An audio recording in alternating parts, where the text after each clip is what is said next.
So today we're going to discuss if hyper-converged is a good use case or a bad use case for your environment. At the same time, also maybe look at some pros and cons and considerations when looking at a hyper-converged solution.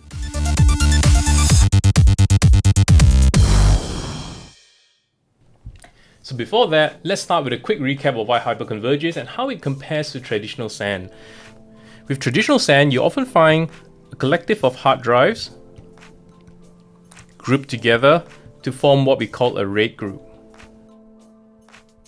After which, this is then carved into what we call a LUN,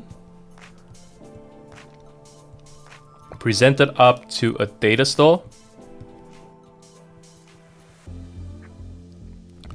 then you have your VMs sit on top of that.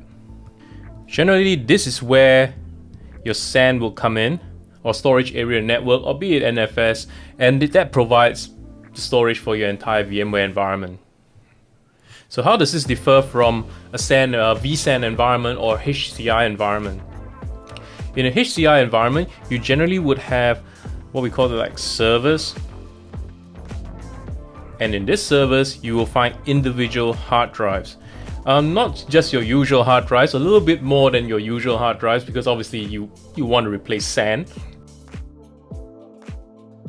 What happens then is collectively, all these hard drives are pulled together to form a data store. This data store is then presented to the VMs. So depending on who the storage vendor is, or HCI vendor is in this case, the implementation may be a little bit different, but this is how it looks like from a VMware vSAN perspective. The biggest change here, as you can see, is really at the storage layer. In the previous diagram here, storage layers are provided by the SAN, and obviously in HCI, it's provided by individual servers. So the question I often get asked is, what kind of workloads are suitable to run on HCI or hyper-converged or vSAN? Or is my application certified to run on it? Effectively and essentially, anything that is a VM today and is certified to run in the VMware environment is suitable to run on HCI. So this could be your VDI, database, could be Exchange, SAP, even HANA, even big data. These are all applications today which already run on some form of VM, hence they are actually generally suitable to run on HCI. The next logical question that gets asked is, how about physical systems? Given that HCI and vSAN provide storage, can we then have physical system use those storage? The quick answer is a yes, and also at the same time a no. So why is that the case? With vSAN, you can actually, like I mentioned earlier, have a data store, which is for VMs. If you need it to be for physicals, effectively you can actually carve out an iSCSI volume. You can also today with vSAN 7 carve out an NFS volume. And both this can then be presented to a physical box. And that's how the physical system can interact with vSAN and consume storage on vSAN or a hyper-converged environment. So is it a good fit? Well, it really depends on the intention. If you're buying vSAN or hyper-converged dedicated just to run physical workload, you probably have a lot more better options out there, a lot more cost-effective options out there. But if, let's say, for example, you have 90% virtualized environment and only 10% that requires maybe it's just some form of capacity, then yes, this would probably be a good in-between, saves you from having to buy a full-on SAN array or NAS array. Performance is really a sizing exercise for most of the vendors out there. I mean, I'm saying this for VMware, for all my competitors as well. Generally, it's a matter of what you size. If you want a more powerful storage subsystem, a faster storage subsystem, put in faster medium, put in more drives. From a scale perspective, if this is a single server, you can put in additional drives. And you can keep populating the drives till it's full. And if you ever run out of drives, you can keep scaling out that way. So from a scale perspective, there is no issues of how large you want to scale the cluster to. You can scale up to 64 per cluster. To some, that may seem a little small, but if you really think about it, this is on a per cluster level. So assuming you have multiple clusters, let's say you have a SQL cluster with 15 hosts, a VDI cluster with 32, and maybe a database cluster with 10. That's generally how you build out clusters anyway. It is very rare that you build out a cluster that's only 64 and cater for all kinds of workloads. You will probably just break it down into silos like what I've drawn in this diagram and then build it up from there. And the best part is, if you're using vSAN, you have one vCenter that connects and manages all these clusters.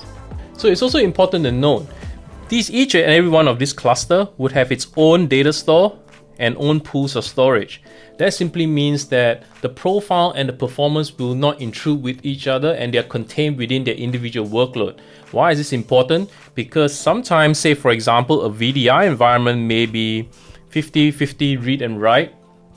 A DB environment may be 90 and 10, and SQL may be 70-30.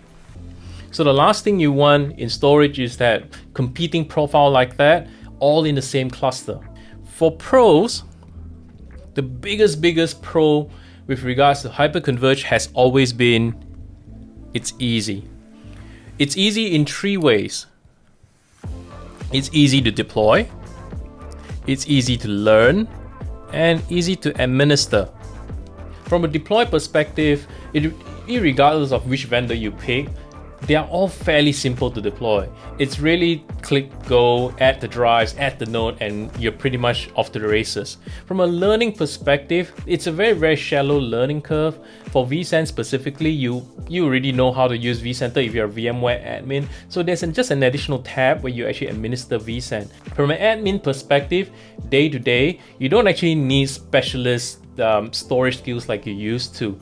A lot of the management GUIs, even if you are familiar with vRealize operations, have ready-made dashboards for vSAN, and it even numbered the troubleshooting charts so you can kind of trace through one by one to see how you can troubleshoot in human readable language. So it's fairly straightforward. It's a well-known fact that hyper-converged, one of the main pros is around the cost. So this is fairly contentious. Some customers or some partners are saying that, hey, you say it's cheaper, but when I got a quote back, it's not as cheap as I thought it was initially. Let's break down the numbers and have a quick look. Occasionally, when people talk about HCI, they will say, hey, you know, it's very expensive, but they often forget that it is actually CPU and hard drives. It is not just pure storage. When you look at storage costs or a SAN, it's often just the storage.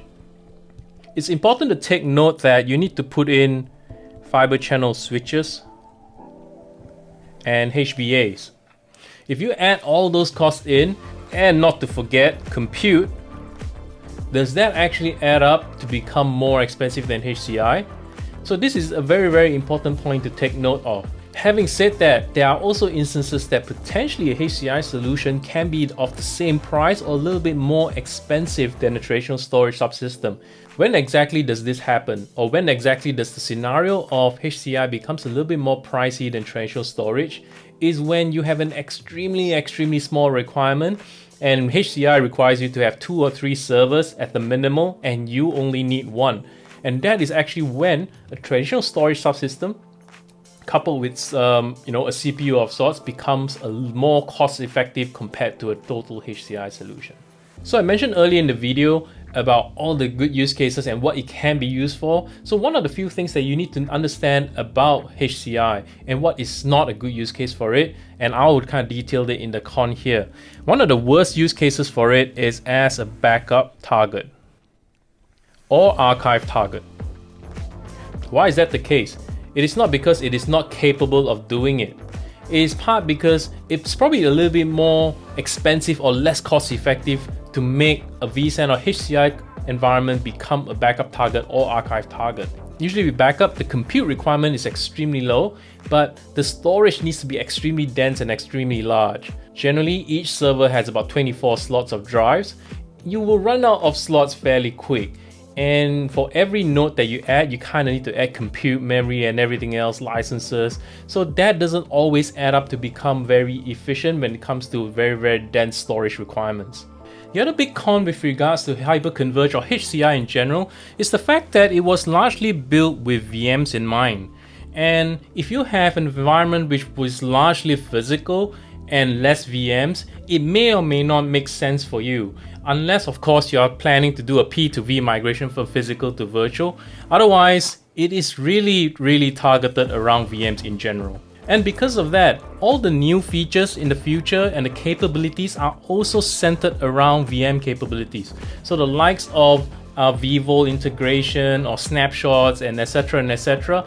are actually largely built upon the fact that the target that you're trying to protect is actually a virtual machine. Hopefully that's given you a little bit of an insight of some of the pros and cons and some of the considerations and use cases with regards to hyperconverged or HCI. As always, if the content makes sense, please click subscribe. Alternatively, do leave me a comment. Until next time,